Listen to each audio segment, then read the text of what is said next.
ನಮಸ್ಕಾರ ಎಲ್ಲರಿಗೂ. ಕಲಿಕೆ ಚಾನಲ್ಗೆ ಸ್ವಾಗತ.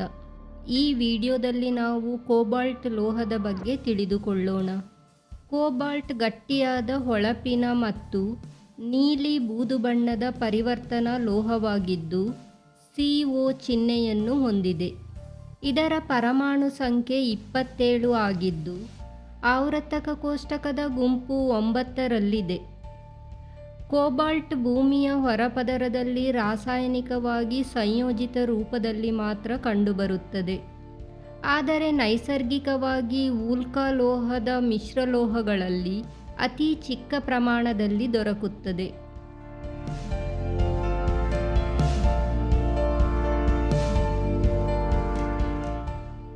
ಕೋಬಾಲ್ಟನ್ನು ಸಾಮಾನ್ಯವಾಗಿ ನಿಕ್ಕಲ್ ಮತ್ತು ತಾಮ್ರ ಗಣಿಗಾರಿಕೆಯ ಉಪ ಉತ್ಪನ್ನವಾಗಿ ಪಡೆಯಲಾಗುತ್ತದೆ.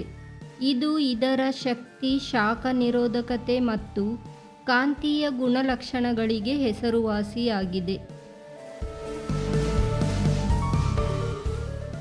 ಕೋಬಾಲ್ಟ್ನ ಕರಗುವ ಬಿಂದು 1495 ಡಿಗ್ರಿ ಸೆಲ್ಸಿಯಸ್ ಅಥವಾ 2723 ಡಿಗ್ರಿ ಫ್ಯಾರನ್ಹೀಟ್ ಆಗಿದೆ.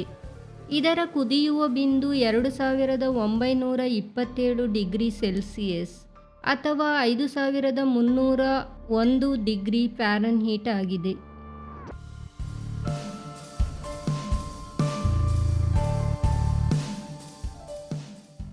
ಕೋಬಾಲ್ಟ್ ಹೆಚ್ಚಾಗಿ democratic republic of Congo, Russia, Australia ಮತ್ತು ಕೆನಡಾ ಇತ್ಯಾದಿ ದೇಶಗಳಲ್ಲಿ ದೊರೆಯುತ್ತದೆ.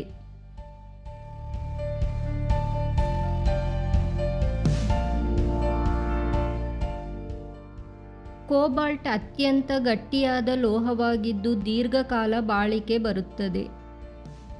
ಇದು ಅತ್ಯುತ್ತಮ ಉಷ್ಣ ನಿರೋಧಕ ಶಕ್ತಿಯನ್ನು ಹಾಗೂ ಉತ್ತಮ ಕಾಂತೀಯ ಗುಣವನ್ನು ಹೊಂದಿದೆ. ಪ್ರಮುಖವಾಗಿ ಇದಕ್ಕೆ ತುಕ್ಕು ಹಿಡಿಯುವುದಿಲ್ಲ.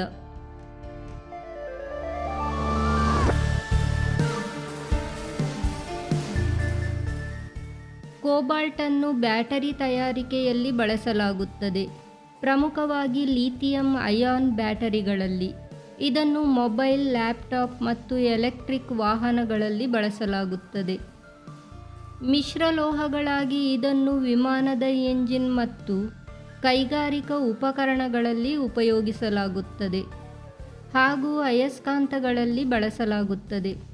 ಕೋಬಾಲ್ಟನ್ನು ಗಾಜು ಮತ್ತು ಸೆರಾಮಿಕ್ಗಳಿಗೆ ನೀಲಿ ಬಣ್ಣ ನೀಡಲು ಬಳಸುತ್ತಾರೆ. ಇದನ್ನು ಆರೋಗ್ಯ ಕ್ಷೇತ್ರದಲ್ಲಿ ನೋಡಿದರೆ ವಿಟಮಿನ್ B12ನಲ್ಲಿ ಸಣ್ಣ ಪ್ರಮಾಣದ ಕೋಬಾಲ್ಟ್ ಅಂಶವಿದೆ. ಅಧಿಕ ಕೋಬಾಲ್ಟ್ ಸೇವನೆಯು ಶ್ವಾಸಕೋಶ ಮತ್ತು ಹೃದಯದ ಸಮಸ್ಯೆಗಳನ್ನು ಉಂಟುಮಾಡಬಹುದು ಮತ್ತು ವೈದ್ಯಕೀಯ ಕ್ಷೇತ್ರದಲ್ಲಿ ಕೋಬಾಲ್ಟ್ 60 ಅನ್ನು ಕ್ಯಾನ್ಸರ್ನ ರೇಡಿಯೋಥೆರಪಿಯಲ್ಲಿ ಬಳಸಲಾಗುತ್ತದೆ. ಧನ್ಯವಾದಗಳು. ಈ ವಿಡಿಯೋ ನಿಮಗೆ ಇಷ್ಟವಾಗಿದ್ದಲ್ಲಿ ಲೈಕ್ ಮಾಡಿ, ಶೇರ್ ಮಾಡಿ, ಸಬ್ಸ್ಕ್ರೈಬ್ ಮಾಡಿ ಹಾಗೂ ನಿಮ್ಮ ಅನಿಸಿಕೆಗಳನ್ನು ಕಾಮೆಂಟ್ ಮಾಡಿ.